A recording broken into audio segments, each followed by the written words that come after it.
Welcome to 30 Minutes of Faith. We're happy today to have David Taft with us, who is going to tell us more about Youth Connections Unlimited. Right. That is fairly new to me. He and I have touched base on several other issues and emails and all of the social media sort of stuff, so we're going to learn more. Thank you for being here. You're welcome. Thank you for inviting me. Now, first of all, your accent sounds Australian. No, sorry, no. New Zealand. New Zealand. You're a Kiwi. That's right. Yeah, you're good. And where were you born and raised? Auckland. Auckland? Yes. Mm-hmm.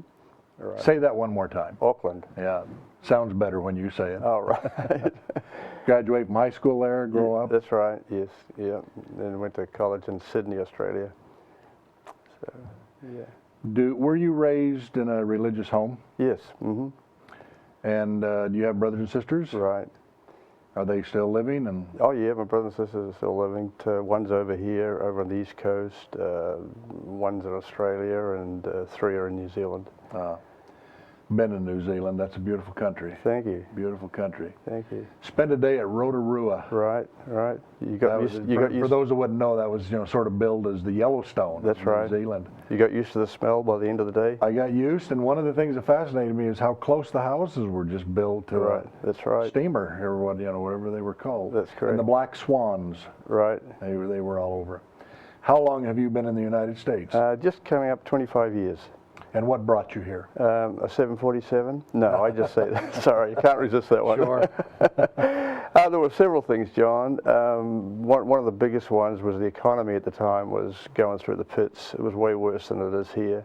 20% inflation, wow. 20% unemployment. People were leaving the country in their droves. And I can remember I had an apartment that I was paying mortgage on. First mortgage was 19%, the second was 29%.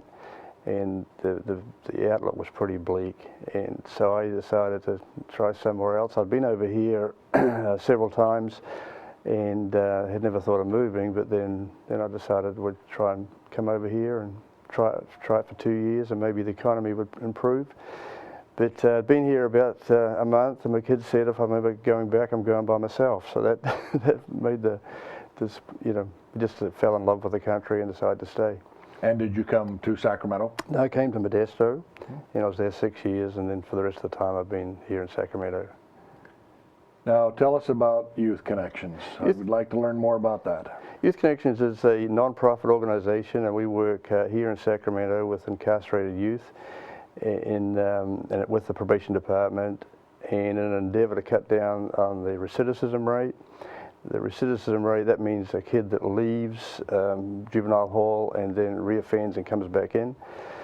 The recidivism rate is about 73%, and so we provide volunteer mentors for them that go into juvenile hall while they're there, make a friend with them, and then continue to work with them when they get out on the outside.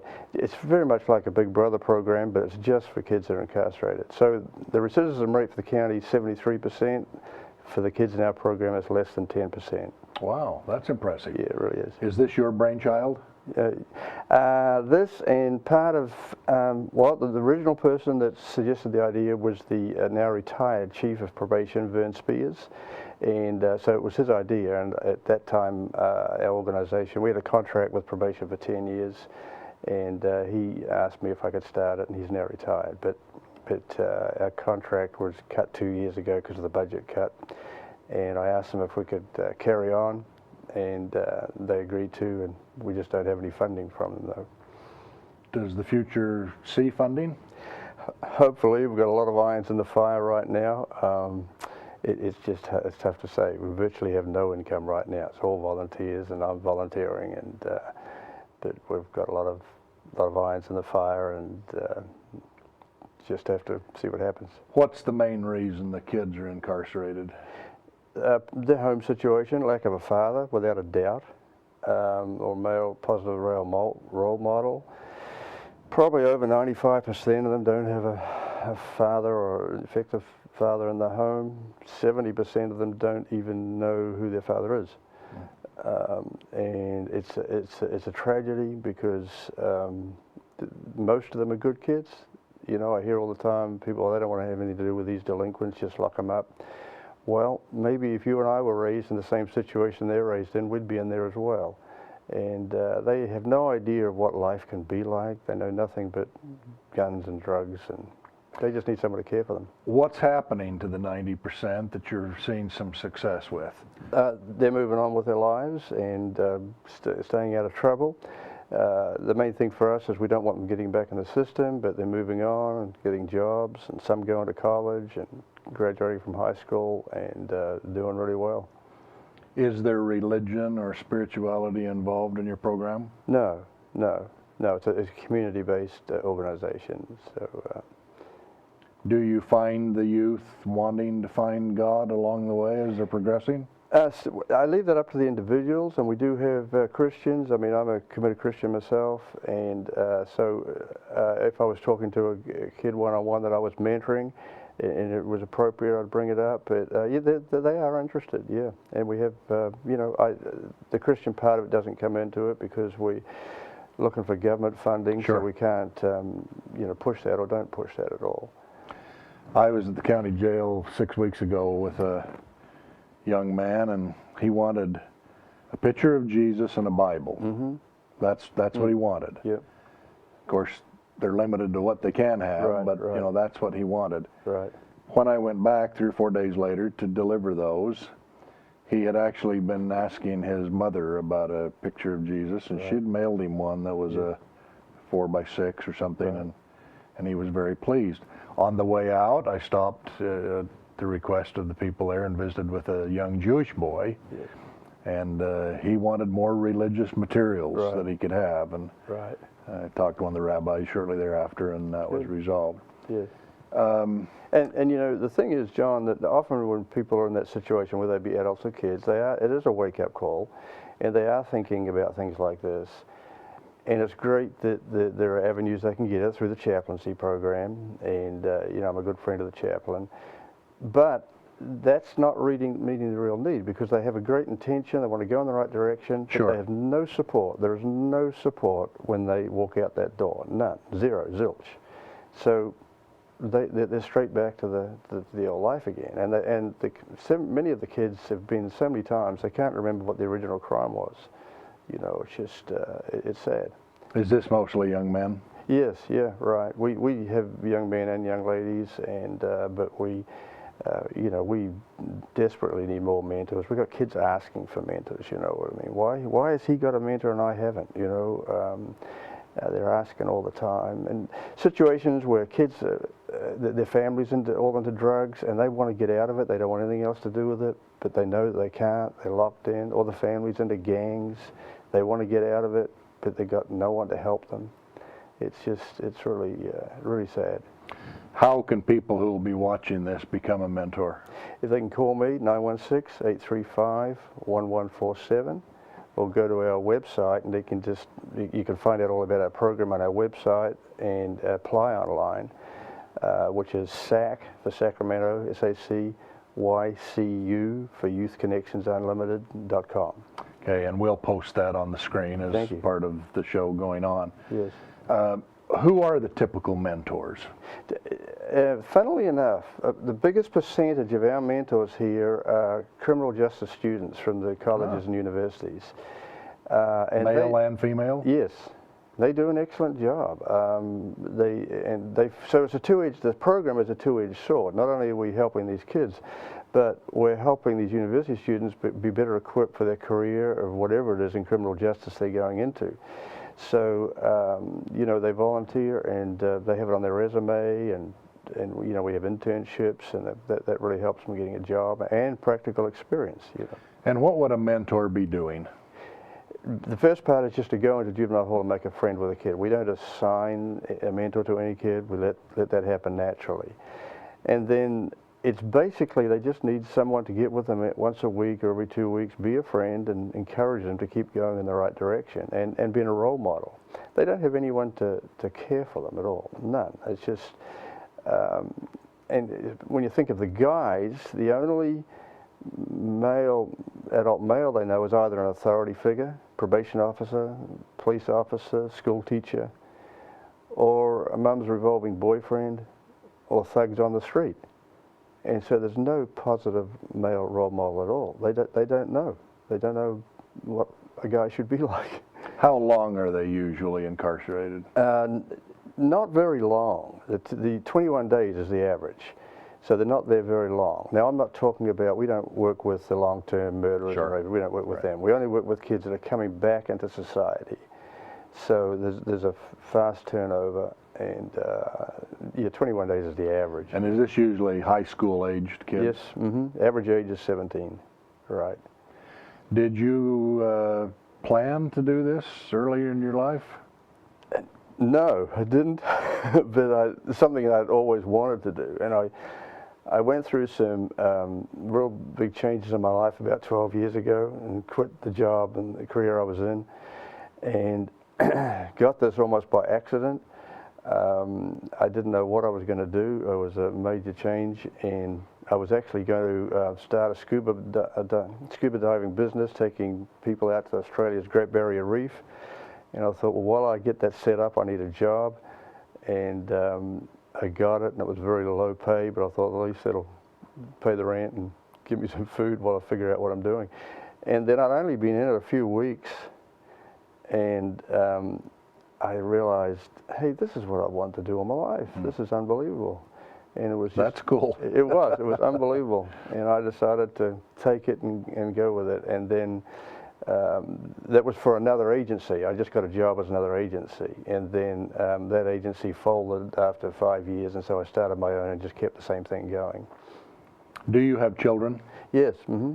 And do you apply some of the fatherhood skills to the work you're doing? Oh, yes, absolutely. Yes, yeah. They're growing now and gone. Sure. Yes, right. Grandchildren? Yeah. Mm-hmm. Yeah, 2 boys. So, Great. Yeah. What do you think the future holds for, I'm just going to say, juvenile delinquency? Is it going to, will we help correct it? Is it going to sort of maintain status quo? Is it going to get dramatically worse? What's going to happen?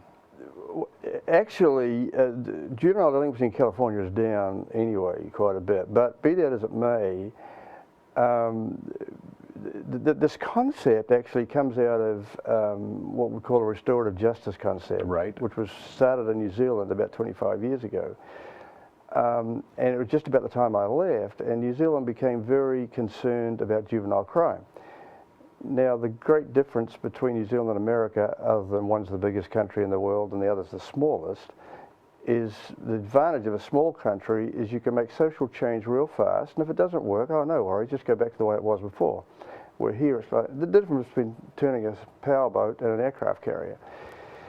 So they started to think out. New Zealand's always been progressive in social issues. First country in the world to give women the right to vote. First country in the world to let women run for political office. And so they came up with some ideas. They had tried the boot camp things, Right. putting the kids up in the mountains. Yeah. Found that all that did was make fit criminals. They could run faster from the police. And they came up with different kinds of programs. The net effect 25 years later, 25 years ago they had 9 correctional and juvenile institutions. They only have 2 now. They've closed 7 of them down because they don't need them. And they've just totally revolutionized the juvenile criminal system. And so, in answer to your question, what do you see the future? I say this with tongue in cheek, but there's a saying that says if you do the same thing and expect a different reaction, that's a sign of insanity. Well, I'll leave the punchline open. You know, So are we just doing the we're same doing the thing same over thing and over? over and over again, and it's costing us a fortune. It costs about $75,000 a year to keep a kid locked up. It costs us $1,000 a year to keep them out in the mentoring program, and so we just keep doing the same thing. And California, if it was a country by itself, has more people incarcerated than any country in the entire planet. It's phenomenal. And so we've got to do something different. Why is that? Why do we have so many people incarcerated? Is it back to the lack of the family structure? And Part of it, but it's also the system. That is part of it, definitely. But there's also the system. We've got to be way more creative in rehabilitation. Billions spent in locking people up, virtually nothing, very little spent in rehabilitation. You know, and it's political. It all becomes political. And that's the main issue. Sure, you're right, the family structure, and that's why working with youth is, in my mind, the way to start dealing with the problem, because nobody gets up in the morning at 35 years of age and says, I just think I'll become a criminal. Sure, people do commit crime older in life, I understand that, but most of the criminals in the adult population came in as young people, and they just graduated through the system. So if we can make a radical change at the bottom, this will start cutting off the adult criminals as well. Did you have a good mentor as a boy, your father or grandfather? Or? That's it's great you asked that, because my brother, we had the same upbringing. My brother has spent probably 40 years of his life in prison. Last 20 years in Thailand for trying to smuggle drugs into Thailand from Australia. He's now in New Zealand. He's in an old man's home. He's younger than me.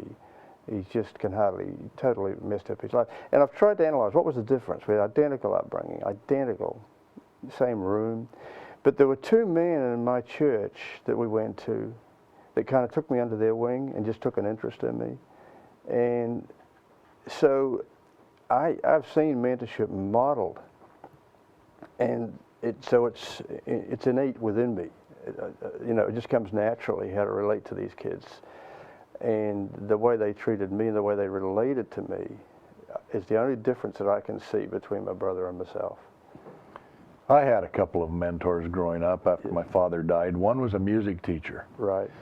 But he was very low-key. Right. It was sort of like, look, I can teach you a lot of stuff here if you want to learn. If you don't, I don't care. Yes, yeah. But that attitude was, I'll take you as you are, and if you want to try to progress and do better, I'd like to help you. Right. The other one was a dairy farmer. He got up every morning, every night, milked 60, 70 head of cow. He always had, slop boots on and, an old hat and all those things. But, what he said is what he meant, and what he meant is what he said, and he was true and devout. And when I look back on both of those men, there was nothing catastrophic that they brought into my life. They just brought order and some discipline along with love and, all those other things. And then a lot of stuff was just, don't take this too serious, just little tidbits, don't do that. Don't. I said to the one time, what's a good tip in life? And he said, you ought to look both ways before you cross the road, and we just had a good laugh over that. So, this mentoring's a wonderful thing. You're right, I didn't mean to interrupt. No, go ahead. And all those things that you said are absolutely correct. And then the one big one that I would add on, and I'm sure you'd agree, is just to have someone that's credible that believes in you. That is just, and actually trusts you, you know what I mean? When I'm doing something with these kids, I look for ways that I can give them something to do that shows that I trust them. Like if I'm putting up a fence, do you want to use the nail gun? Wow, do I ever want to use the nail gun? Dave's going to let me use the nail gun? Didn't think I'd ever get that chance. No, right. And so that's telling me that I trust them. And of course I'm standing by them watching them. and that type of thing. And I take kids out sailing, it's the same thing. And get them to do different things. It shows that I'm trusting them and I believe in them that they're able to do it, A religious leader, when I was young, who's long dead and gone, had a favorite saying that said, it's greater to be trusted than it is to be loved. That's very good. And when I first heard it as a teenager, I thought, I got to think about that. I'm not sure that's right. But as I started, by the time I got in my 30s and 40s, if you're trusted, you'll automatically be loved. I'm just going to say that as the first thing that came. But if you can't be trusted, that's right. People are always on edge, and you wonder what's coming next. Now let's talk about sailing and diving and a couple of those things for a minute or two. You still sail today on the bay in San Francisco? Yes, and the other thing, John, I used to take church kids out on youth camps sailing on the bay in a 36-footer, and I'd rent it. And, it was fairly expensive, but, the kids would pay for it. And I've always in the back of my mind when I was running these camps, is as great as they were, and as, the kids absolutely loved it, I was always thinking, these are the wrong kids. This is before I was involved in this. The kids that don't have this opportunity are the ones that I want to get out here. And of course, we don't have any money to rent one, and we can't charge the kids because they don't have any money. Sure. So I've been wanting to have get one donated for a long time, and finally in January we got one donated. Wow, Down that's in LA. cool. It's a 33-foot Yorktown, and brought it up the coast, and we got a marina donated to us down in Al Harbour Marina. They kindly donated us a berth to us. And so this summer we hopefully will be, I'm working on it now to bring it up. A donated boat has a lot of stuff that they're doing to it. Yes. Right.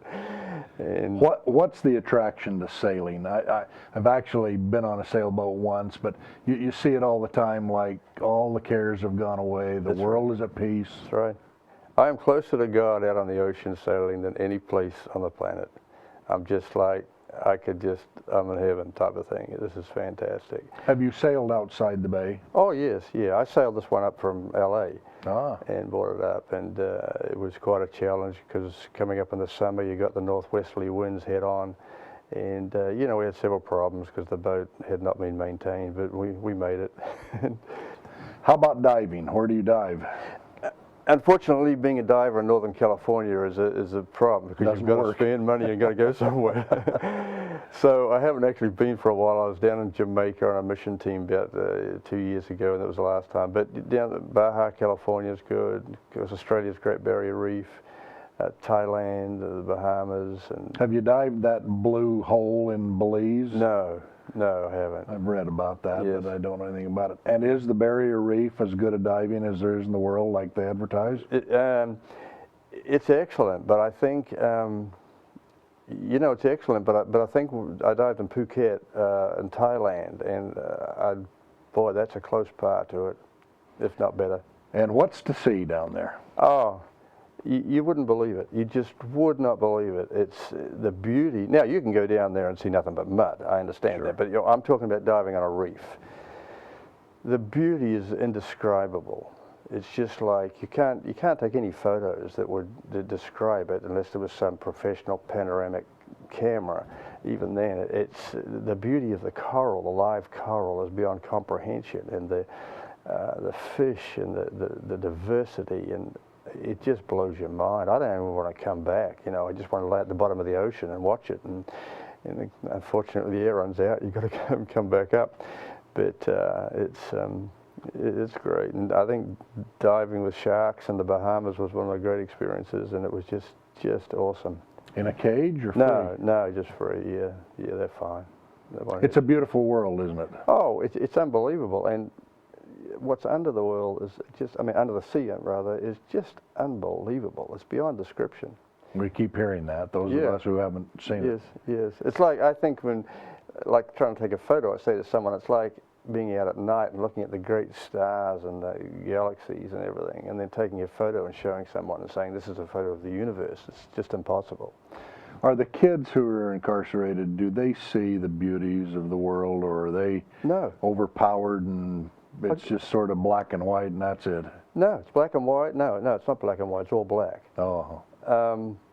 A kid just a few months ago, I was round at his parents' place getting the parental release form signed, and I've got to stay away from the kids because I just can't help myself if I don't have a mentor. I say, well, I'll mentor you, man, and I just take on too many kids. So we didn't have the boat at this stage, and it was I think it was last winter. And when these kids, when you first meet them, they're totally non-communicative. They don't know what a mentor is, you know what I mean? So I said, well, I'll be your mentor until I get someone. The kid said, and I said, what, you'd like to go out in a boat sometime? My neighbor had asked me to go down to the Delta. He had an old Bayliner, the starter motor was jammed, and wondered if I could fix it for him. So I said, I've got to go down and check out a boat in the Delta tomorrow. You want to come? And so I knew he was real excited. So I picked him up and took him down there. All the way down, it's nothing, no communication hardly, but that doesn't bother me. I know that's what they're like. Well, we got there. Now, this is not a nice marina. This is a cruddy little marina in a slough, which is basically a muddy creek with a couple of boats tied to trees and a bit of a deck. His whole attitude changed when he got out, and he said, wow, this is beautiful. Is the rest of California like this? I says, no, this is the bottom of it. This is the delta. It goes up from here, and you ought to see the rest of America. It'll blow your mind. He says, this is beautiful. We go over to the boat, and here's this thing been sitting there for 2 years with a cover on it, covered in dust and everything. And he said, can I get up on it? I said, of course, sure. I want you to take the cover off. We're going to look at it. He gets up on the front of it, and I go down the back to look at the engine, and he stops, and he says, Dave, you know what? I could do this the rest of my life. And I just laughed, you know. I said, well, you've connected with the right guy. On the way back, now, wouldn't stop talking. We didn't even go out in the boat. I couldn't get it started. That was a great experience. He stood on a boat. His friends called him on the cell phone. Man, I'm with my mentor. I'm on a boat down the Delta, man, you know, and it's all. On the way back, you know, ever do drugs, Dave? You know, why don't you do drugs? What laws is it okay to break? Wouldn't stop talking the whole time. You know, just totally changed attitude just because he stood on a dirty old boat in the dirty old river. And that must be fulfilling and satisfying to you. Oh, it is. It is. It really is. It's totally what motivates me. So I have never in my life, John, seen any program, and I've been involved with people in this kind of thing all my life, that's created so much results for so little effort. Well, waving your magic wand to resolve one of the social issues of the day, what would that be? Well, basically, I believe the answer to everybody's problem is a relationship with God through Jesus Christ. So, you know, that's the basis, obviously.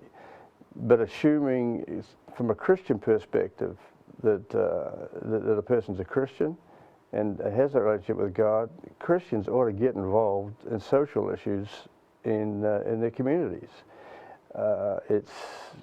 Christians typically do not get involved. They get very involved in their church, and that's it. And it's like the world can go to hell in a handbasket. And there is so much need crying out there for people that need totally different things maybe than what I'm talking about. And part of the Christian ethic and part of the Christian responsibility is to be involved in the social issues of the day. And that's... We'll keep trying. Yes, right. Thank you for being here. It's a delight to visit with you and nice to have you here. Thank you very much for inviting me. Thank you. It's been a pleasure.